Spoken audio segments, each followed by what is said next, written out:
from My Gambia. In this episode of our story, we bring you Ebunjan Theatre. We have Mrs. Janet Badjan Young, the CEO of Ebunjan Theatre. Auntie Janet, we are happy to have you. Yeah, everybody calls me Auntie Janet. So, so I am Auntie Janet, yes. Yeah. And I'm the owner of the theatre. This is my theatre. Yes. Okay. So when was the Ebunjan Theatre found? Well, actually, you've come at the right time because in December, we will be 10 years old. So this has been in the Gambia for the past 10 years. And I have the determination to continue with it till the day I die. What was the motivation and inspiration behind it? I was trained. I had training in England, Bruford College of Speech and Drama. So drama has always been in my blood, so to speak. I started acting at the age of 3. They thought, and they sent me to school quite early because normally at that time, this was in the 30s, I was born in 1937. And at that time, children went to school much later. But then my mother, they said I was such a troublesome child. On and on, they said, no, this child has to go to school so she can have some discipline. So they sent me to school. And I started acting as a fairy, you know, or angel when they had those plays. And it sort of grew in me till after school certificate. I was asked what I would like to study, to pursue. And I said, I want to act, I want to be an actress. So the principal was a missionary, very lovely person, Miss Senior she was called. She came from Britain and she said, well, I don't see you making a living out of that. Certainly not in the Gambia. And it was just so lucky that she had over the BBC that there was a college, this was the Bruford College of Speech and Drama, that they taught you to become teachers as well. So this is really my thing, my own path that I want to pursue, and I'm still pursuing it. Okay. But with these things, unless you have the passion, it is a question of passion, and because there are many things that are drawbacks that can make you say, well, for example, funding was a big one. I started with my own funds. I had saved a little in the bank, and I thought, okay, I'll start. I think also one would say that I was courageous because everything could have just disappeared and nothing came out of it. But I'm a pusher. So I pushed and I pushed and I got funding from friends. Some friends, when I had plays, for example, there's some very faithful friends who would, you know, support me. So how did the idea of the name come about, Ebunjan Theatre? That's an interesting one too. It's very unique. Yeah, well, my husband was a Sierra Leonean, and my husband was called Eboloru, but everybody called him as Ebun. And that means gift. And I thought, I'm Janet. It's an English name, but it's Janet. That's my name. Okay. So I thought then, let it be known as the gift of Janet. This is my gift to the people of Gambia. So what are the type of plays that are presented in the theatre? Is it only written plays or you also write it? I write my own plays. And the first play was on early marriage. It's called Hand of Fate. Okay. The first play on that. Hand of Fate was, is it really fate that leads us into these incidences, ruining our lives? Or is it because of human nature? Perhaps sometimes the greed in human nature that makes us get children to marry so early in their lives. So what are the language these plays are mostly performed in? Yeah. Well, usually English. But I also have them translated because this first play I told you about, I had it done in Madinka and in Wolof and in English. So we had the 3 versions so that it could suit all ages. And who can attend this performance in the theatre? Well, anybody if you can pay the price. But you see, talking about the tourists, I think there was a time, I hope that is changing now.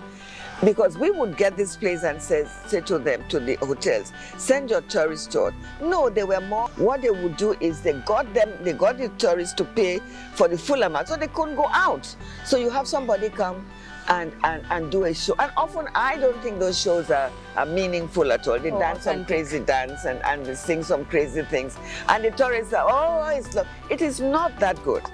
to be quite honest. I think you have some special people who are excellent, but I'm just saying that the whole concept of coming to a theater, and sitting down is a different and feel. on the stage and the lighting and the music, and we do all these things, So I hope things are changing with this pandemic.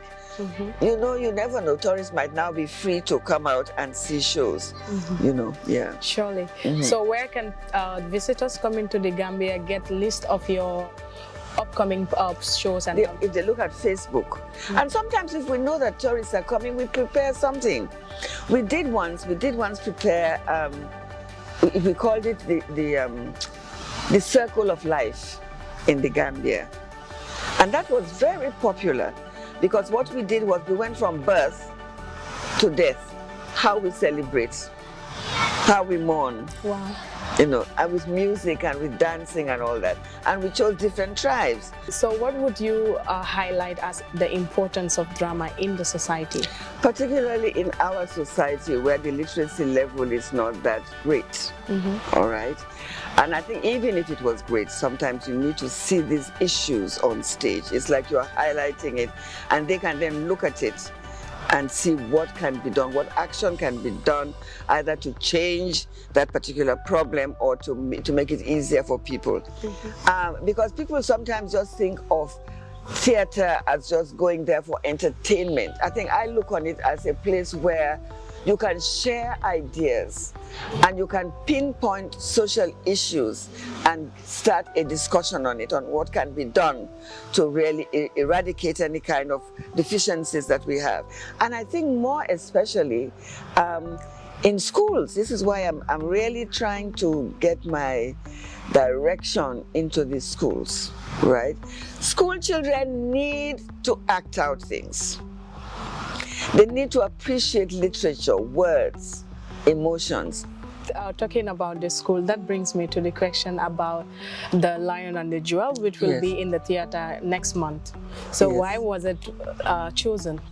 But as I mentioned before, I had always intended to really be at the school with children. So that's number one. I love that. But then they have what they call the West African Examinations Council, all right?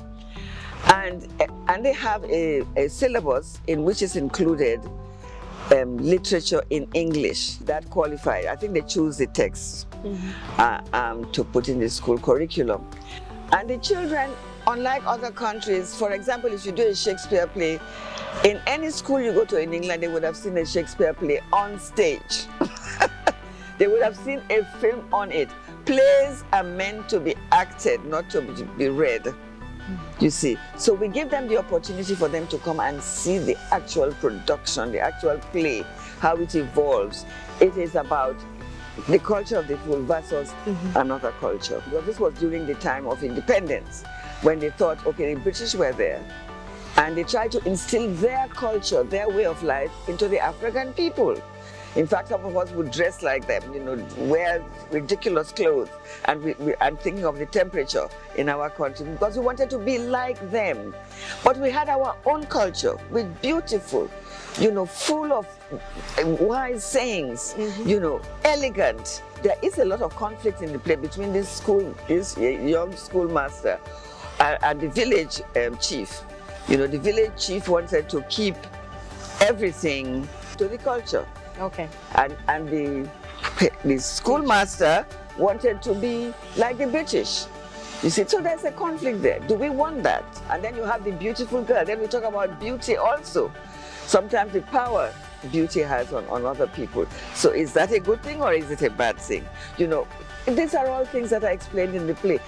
Okay, you have highlighted some of the challenges. Would you like to elaborate few of it? Yeah, well, it's always about money. Any struggle is all about money. Where do we get the money? And I think I'm a bit saddened because I don't get any kind of subsidy for the theater. And another thing that is sad about my situation is that you train young people and they're often excellent, but they don't come back to help me build up. They go into their own, but you cannot blame them for that. It is what you want in life that you do. But that for me is kind of heartbreaking because and I have a very good example of someone whom I groomed, and I thought he's going to take over from me for sure. We did a lot for him, and then finally he decided that according to Islam was not into the performing arts. And I said to myself, you know, that's the most stupid thing I've ever heard in my life.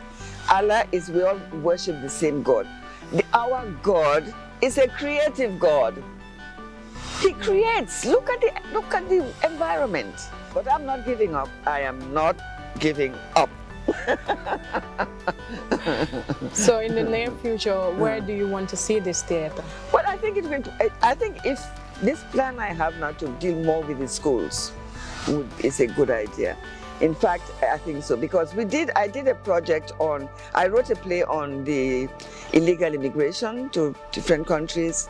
It was called Backway, the treacherous route to Europe. And what we did was we took the play to the schools, to I think about 14 schools, but 9 performed. Then we had a kind of, we went to each school. Each school had a performance day, you see. So when this one school was ready, we went there.